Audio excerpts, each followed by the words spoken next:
Hindi naman po makakuha ng isang estudyante ng Talisay City College sa Cebu ang kanyang grades. Ayaw ito ibigay sa kanya matapos siyang mag-post sa Facebook ng kanyang saloobin tungkol po sa isyu ng agawan sa kapangyarihan ng presidente ng naturang paaralan. Narito ang report.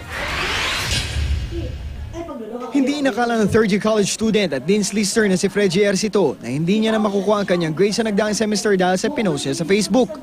Sa post ni Freddy sa official FB page na pinapasukan niya Talisay City College, pinuna niya ang isyu ng agawan sa posisyon ng presidente ng paaralan. Naapektuhan na raw kasi ang pag-aaral ng mga estudyante dahil sa hindi alam kung sino ang dalawang presidente ang kanilang kikilalanin. Ako mismo, ako po nang i-review kung makadaot ba akong post.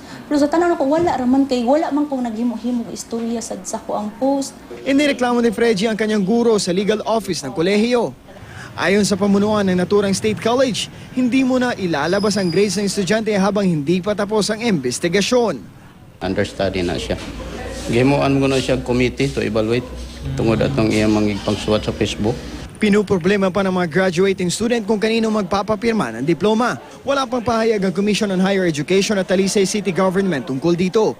Noong Pebrero pa, problema na mag-aaral ang pagkakaroon ng dalawang presidente ng Talisay City College na sina Richel Bacaltos at Paulos Cañete. Si Bacaltos ay tinalaga sa pwesto ng dating mayor ng Talisay, habang si Cañete naman ang inappoint ng kasalukuyang mayor na si Johnny De Los Reyes at tumatayong chairman ng board ng paaralan. Dinala na ni Bacaltos sa korte ang naturang usapin. Para sa unang balita, Mark Anthony Bautista reporting.